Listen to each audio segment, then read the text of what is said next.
Assalamualaikum warahmatullahi wabarakatuh.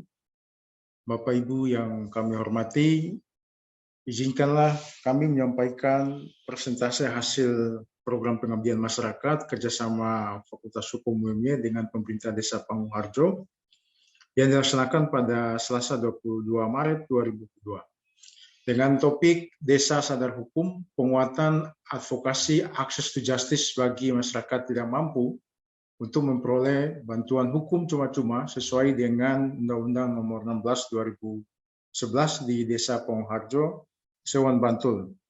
Bersama saya Dr. Kim Faisal Sulaiman SHLM dengan tim Pak Nasrullah SHMCL. Sebagai alasan atau pengantar awal mengapa kegiatan ini menjadi penting untuk dilaksanakan. Pertama, Desa Pangungharjo merupakan salah satu desa model percontohan yang ada di Provinsi Daerah Istimewa Jakarta. Namun ada permasalahan, salah satu permasalahan yang dihadapi desa adalah di kalangan masyarakat yang terkategori kurang mampu itu akses atas bantuan hukum secara secara cuma-cuma atau gratis itu masih membutuhkan satu pengertian atau suatu bentuk pembekalan ya, pengetahuan, kapasitas maupun bagaimana memberikan satu pendampingan bagi masyarakat agar bisa mengaksesnya secara baik. Nah, perlu diketahui bahwa kesadaran hukum dan kapasitas yang dimiliki oleh masyarakat yang terkategori miskin dan tidak mampu di Desa Pangungharjo ini boleh dikatakan masih sangat minim. Oleh karena itu, kegiatan ini menjadi sangat relevan dan sangat penting untuk kami laksanakan. Nah, berbicara mengenai bantuan hukum cuma-cuma ini, sebetulnya ini adalah hak konstitusional yang dijamin dalam konstitusi. Ya. Apalagi Undang-Undang 16 2011 tentang bantuan hukum telah memberikan pengaturan yang cukup komprehensif. Bantuan hukum yang dimaksud adalah jasa hukum yang diberikan oleh pemberi bantuan hukum secara cuma-cuma alias gratis pada penerima bantuan hukum. Nah, penerima ini adalah orang atau kelompok orang miskin yang ada atau berdomisili di Desa Pangungharjo. Nah, para pemberi bantuan hukum ini bisa lembaga bantuan hukum ataupun organisasi kemasyarakatan yang memberikan layanan bantuan hukum atau pos bantuan hukum. Biasanya ada istilah yang lebih terkenal demikian. Jadi bisa LBH atau bisa ormas asalkan memenuhi kualifikasi atau persyaratan. Nah, apa saja persyaratannya? Nah, syarat pemberi bantuan hukum itu yang pertama, dia harus berbadan hukum. Lalu kemudian terakreditasi, artinya punya nilai legalitas yang jelas, gitu ya, berdasarkan ketentuan yang diatur dalam undang-undang. Memiliki kantor atau sekretariat yang tetap, memiliki pengurus dan juga program bantuan hukum, serta yang terakhir harus ada program kerjasama dengan pemerintah daerah Bantul. Jadi kalau dia punya program kerjasama, maka akan ada alokasi, ya, alokasi dana dari APBD untuk bisa difungsikan sebagai pos bantuan hukum bagi masyarakat miskin yang memerlukan bantuan.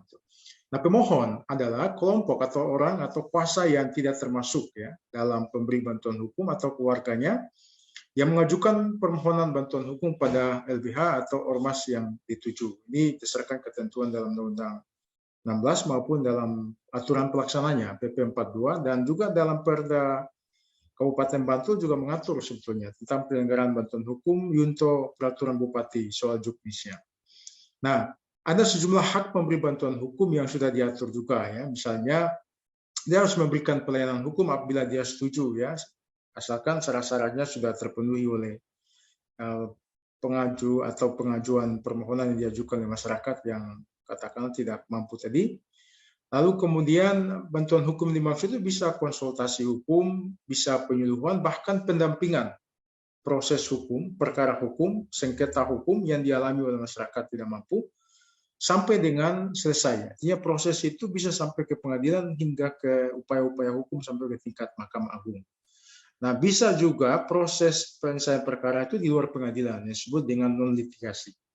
Jadi prinsipnya ada litigasi, ada juga non-litigasi. Ini semua bisa diakses oleh masyarakat yang terkategori kurang mampu tadinya. Tentu hak penerima bantuan hukum ya dia mendapatkan advis atau pendampingan yang maksimal sepanjang dia tidak mencabut surat kuasanya, ya. Tentu dia harus melengkapi informasi atau dokumen yang benar juga, sehingga pemberi bantuan hukum memiliki informasi yang cukup untuk bisa mendampingi sampai tuntas dalam menyelesaikan perkara yang dihadapi oleh masyarakat miskin tersebut. Maka di sini bisa pidana, perdata maupun perkara yang lain. Nah, ini adalah sejumlah persyaratan, ya, syarat dan tata cara pemberian bantuan hukum. Harus ada pemohon harus mengajukan secara tertulis, ya, bisa oleh yang bersangkutan atau bisa diwakili. Kemudian menyerahkan dokumen yang berkenaan dengan perkara, ya, perkara perdata, pidana atau yang lain. Melampirkan surat keterangan miskin dari lurah, kepala desa atau pejabat setempat terkait dengan status pemohon yang masuk dalam kategori masyarakat miskin.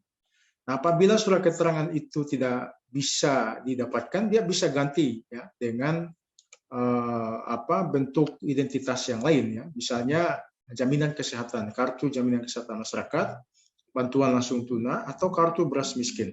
Itu bisa sebagai syarat pengganti. Itu bisa jadikan persyaratan mengajukan proses permohonan. Nah, kewajiban pemberi bantuan hukum ya tentu setelah diproses, ya. Jadi skemanya kalau dia melaporkan, ya, lembaga pemberi itu terdaftar di Kabupaten Bantul, maka dia berhak bisa mendapatkan alokasi anggaran dari Pemda. Kalau enggak, dia bisa mengambil skema dari Kementerian Hukum dan HAM. Itu ada pos bantuan hukum sepanjang syarat-syaratnya bisa dipenuhi. Nah, mengenai bagaimana pemahaman, ya, peningkatan pemahaman strategi kesadaran hukum ini agar betul-betul tersosialisasi atau terintegrasi dalam masyarakat kurang mampu, tentu masyarakat harus tidak boleh pasif, ya, dan apatis terhadap persoalan yang dihadapi. Nah, memang minimnya pengetahuan hukum yang terjadi di kalangan masyarakat miskin ini seringkali menjadi alasan pembenar, sehingga mereka acuh tak acuh, ya, untuk berurusan dengan dunia hukum. Apalagi kalau mendengar pengacara atau advokat maupun pengadilan itu rasa-rasanya ribet dan prosesnya cukup panjang. Sehingga akhirnya mereka menjadi a priori. Padahal seharusnya mereka harus intens, ya. Intens untuk menggali informasi agar apa? Agar kebutuhan hukum, akses terhadap keadilan hukum untuk memanfaatkan fasilitas cuma-cuma yang diberikan negara, ini bisa dia melaksanakan atau bisa diwujudkan, ya. Asalkan sesuai dengan syarat yang sudah ditentukan di dalam ketentuan undang-undang itu sendiri. Nah, keaktifan masyarakat ini bisa dia menanyakan misalnya di aparatur desa setempat, ya.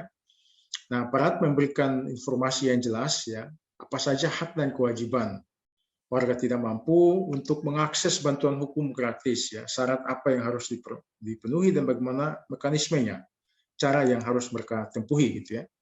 Jadi mengidentifikasi diri apakah masuk dalam kategori warga miskin atau tidak ini, ya, indikatornya dibuktikan dengan surat keterangan miskin atau dokumen tadi, misalnya keterangan kartu masyarakat sejahtera dan lain sebagainya, termasuk bantuan langsung tunai tadi.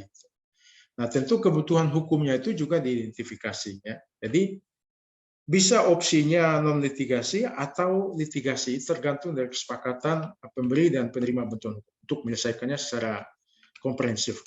Nah, baik, itu adalah beberapa catatan penting yang berkaitan dengan program pengabdian masyarakat, bagaimana meningkatkan kesadaran, ya, melakukan advokasi penguatan kapasitas dan pembekalan, ya, dalam program Access to Justice terhadap masyarakat tidak mampu, ya, pemberian bantuan hukum secara cuma-cuma sesuai dengan Undang-Undang Nomor 16 2011 di Desa Panggung Harjo, Sewon, Kabupaten Bantul, Provinsi Daerah Istimewa Jakarta. Nah, sebagai penutup, melalui kegiatan ini, harapan besarnya akan terjadi perubahan kesadaran hukum, peningkatan kapasitas diri, sehingga masyarakat tidak apatis dan a priori terhadap persoalan atau perkara hukum. Mereka bisa mengakses secara cuma-cuma fasilitas dan proses tanpa dipungut biaya oleh negara yang sudah disediakan sesuai dengan mekanisme yang diatur. Nah, ke depan tentu warga dan pemerintah desa juga sangat berharap bahwa kegiatan yang relevan atau yang serupa bisa digiatkan lagi agar warga miskin semakin memiliki pengetahuan dasar minimal, ya, dan mampu mengadvokasi dirinya atau kelompok untuk menyelesaikan setiap perkara hukum yang mereka hadapi.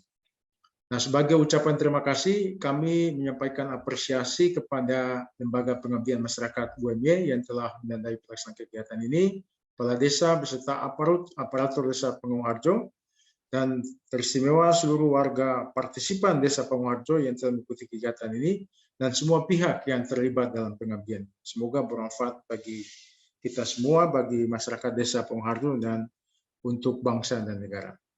Terima kasih, demikianlah beberapa butir penting yang berkaitan dengan program pengabdian ini. Atas perhatian semuanya, kami ucapkan wabillahi taufik wal hidayah. Assalamualaikum warahmatullahi wabarakatuh.